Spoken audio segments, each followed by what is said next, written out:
What's such a boy for another reaction? And in today's video, we have the U.S. control Mexican cartels by Trap University. 2019, a man convicted of Thus, the U.S. trafficking control over $1 Mexican billion cartels. worth of drugs over the U.S.-Mexico border was sentenced to prison. It's now 2026, and he'll be out of prison in 8 years. Sure, he cooperated, but this was a man on the FBI's most wanted list, and there are people in the U.S. sitting on 30-plus year sentences right now for trafficking only a fraction of what he did. But oh yeah, he also said the U.S. gave him immunity and allowed him to bring in his product over the border in exchange for information on other cartels, which the U.S. denied, of course. So we all know what happened to El Mencho.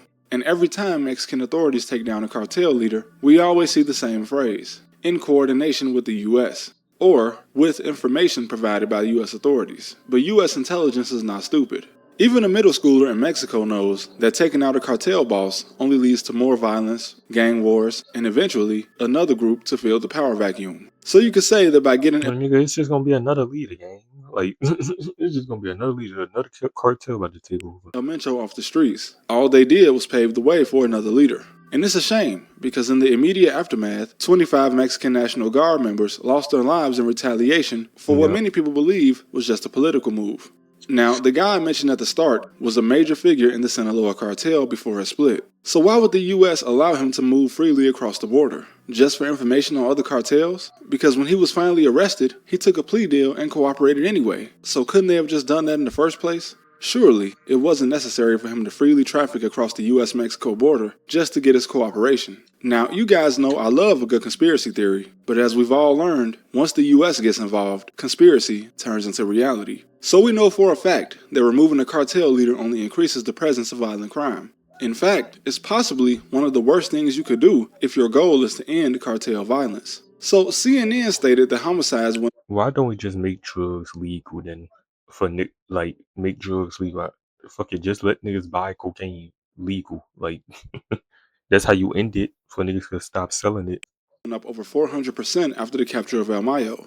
But CNN can sometimes be biased, and this headline is very misleading, as multiple sources state that homicides actually went down the year after El Mayo's arrest. But El Mayo wasn't the boss. So I went to a chart by Vision of Humanity, an organization whose research comes from the Institute of Economics and Peace, and is used to measure, well, peace. And I wanted to see what actually happened the year after the head of the Sinaloa cartel, El Chapo, was arrested. So his final arrest was in 2016, and the very next year, in the state of Sinaloa, the homicide rate actually increased. Surprise, surprise. And also, although I can't confirm this for sure, it appears that the CJNG has supposedly already decided on a new leader. A man I seen this video. I seen this shit. that is allegedly called El Yogurt. I'm not sure why that's his name, but we have to remember that El Chapo just means shorty. But it's too soon Yeah, their names be from me. El Yogurt. Like, what, gang? to know if this is actually true. But I remember a few years back, Ed Calderon, a former police officer with the Baja State Police, said he didn't like the movie Sicario because it was inaccurate. And while I can believe that his depiction of the day-to-day operations of the U.S. and Mexico were over-exaggerated for the movie, what doesn't seem like a stretch is the same thing that many people in the U.S. and Mexico believe, that the U.S. somehow plays a role in the narco world. The movie Sicario famously depicts the CIA as having influence on which cartel in Mexico stays on top, meaning that they were actively involved in creating power vacuums and placing one cartel in a position of power to have some type of leverage over it. And one of the reasons for the so-called Gen Z protests in Mexico in 2025, aside from the assassination of a mayor, was the Mexican government's failure to make any progress with cartel violence. And despite having a well-trained and equipped military, with assistance from the most powerful intelligence agency in the Western Hemisphere, the same problems remain. Cartels rise and fall, leaders are arrested, and it goes on and on. All while the capital, which houses the federal government, remains relatively safe. If you're someone that only watches the news without doing any independent research, then you may be misinformed on U.S.-Mexico relations. The U.S. government and the Mexican government are very close. Just from historical precedent, the U.S. would do everything it could to not allow a hostile regime on its border. Tariffs and racism from small towns in the U.S. aside, the U.S. and Mexico are very close allies. There are millions of Mexican immigrants living in the U.S., and there are millions of American immigrants living in Mexico. And it's not just cooperation with organized crime. In the aftermath of Hurricane Katrina, one of the worst natural disasters in American history, Mexican Marines assisted the U.S. in the cleanup and rescue efforts. But back to Mexico City. So in 2003, Mexico City had the second highest crime rate in all of Latin America, a far cry from what it is today. And they requested help from the security consulting firm owned by former New York City Mayor Rudy Giuliani. And now, Mexico City hasn't even been in the top 10 for over a decade.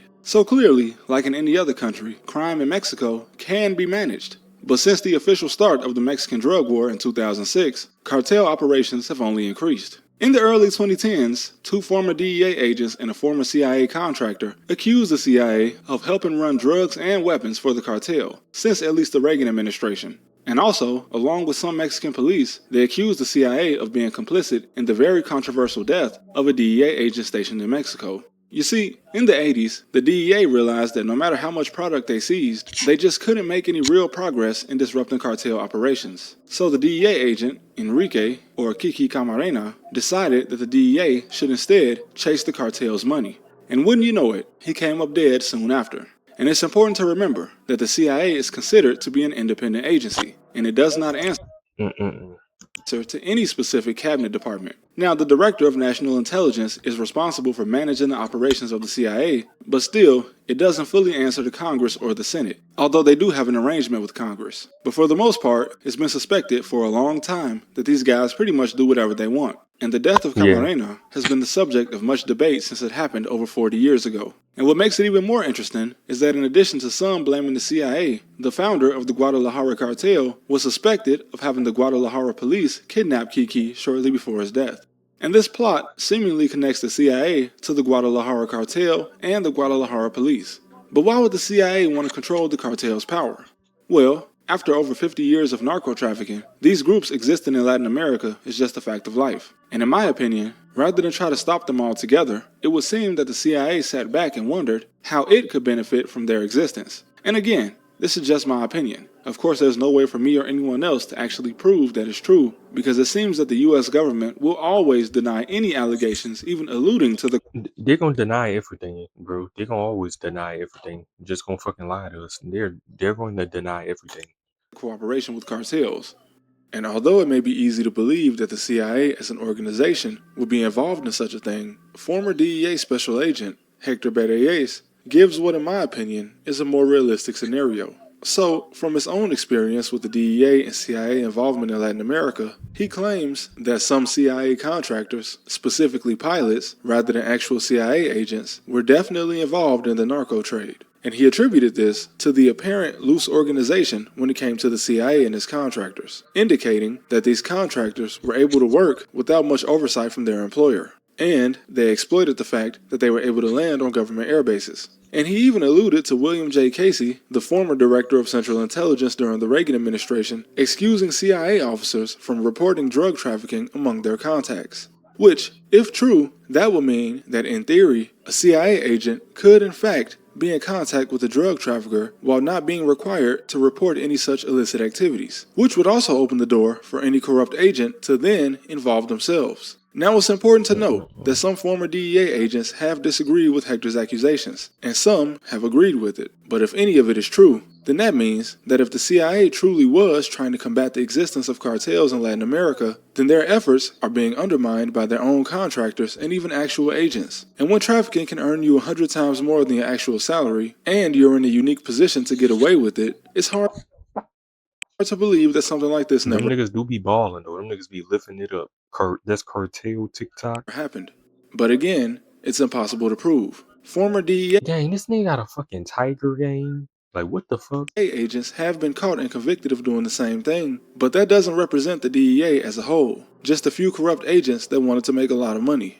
But in the end, just like the Hydra from Greek mythology, cutting off the head of one of these organizations only causes another one to grow back in its place. Yup. And it's similar to what happened in Chicago in the late 90s, where the takedown of the actual gang leaders only caused 100 more gangs to appear, smaller and less organized. But it didn't solve anything, Yup.